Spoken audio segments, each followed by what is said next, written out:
আমরা দুটো প্রশ্ন তো ক্লিয়ারলি বুঝতে পেরেছি। প্রথম প্রশ্নতে আসা যাক, কেক কেটে জন্মদিন পালন করা যাবে কিনা? আসলে তো রাসূলুল্লাহ সাল্লাল্লাহু আলাইহি সাল্লাম থেকে যে হাদিস, অত্যন্ত প্রসিদ্ধ হাদিস, তিরমিজির হাদিস এবং অন্যান্য হাদিস গ্রন্থেও আছে যে মান তাশাব্বাহা বিকওমিন ফাহুয়া মিনহুম। আসলে এগুলো যদি আমরা অর্থটা একটু বলে দিন।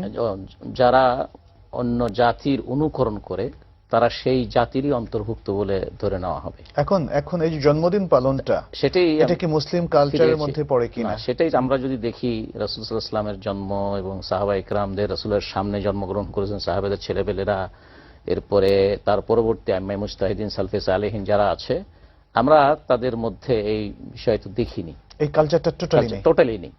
তো সেক্ষেত্রে এটা অন্য সংস্কৃতি থেকে এসেছে, এটাই প্রমাণিত। এবং এই কিছু দিন বলতে হয়তো বিগত কয়েক বছর ধরে বা আরো কিছু বেশি সময় ধরে এটা আমাদের মধ্যে বেশি প্রবলভাবে দেখা দিয়েছে।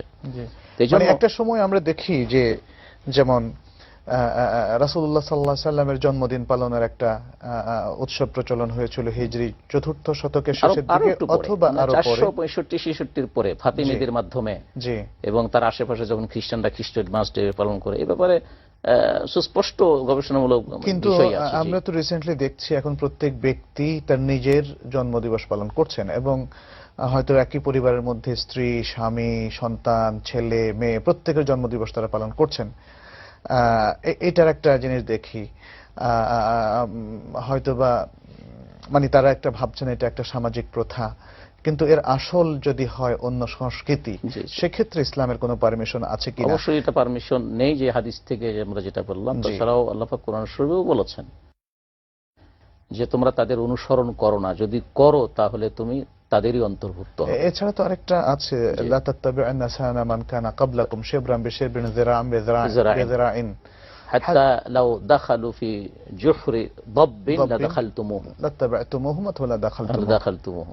যে তোমরা এই একটু একটু করে তাদের অনুসরণ করতে করতে তারা যদি একটা গুইসাপের গর্তের মধ্যে ঢুকে যায়, তাহলে তোমরা তাদের অনুসরণ করো। আসলে আজকে তো তাই হচ্ছে, আশা, কথায়, বলনে, চিন্তা চেতনায়, শিক্ষায়, সংস্কৃতিতে, বিনোদনে, সবখানে শুধু অন্য সংস্কৃতির অনুসরণটাই আমাদের কাছে বড় হয়ে গিয়েছে। ইসলামিক সংস্কৃতিটা আমাদের এই সমাজে শিক্ষিতদের কাছে খুবই গৌণ হয়ে পড়েছে দুর্ভাগ্যজনক ভাবে।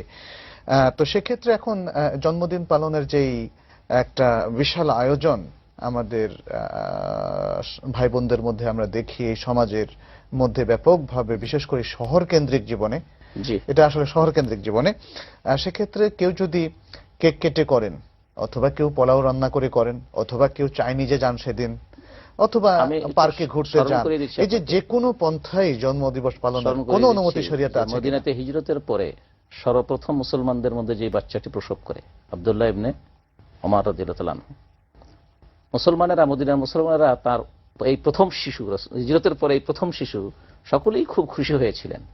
কিন্তু তারপরেও কিন্তু আমরা তাকে নিয়ে এরকম কোনো আলাদা বিষয় আমরা দেখি না, পালন দেখি না। তার মানে হচ্ছে আমরা কনক্লুডিং এ বলতে পারি যে ইসলামের জন্মদিবস পালনের কোনো সুযোগ আসলে নেই।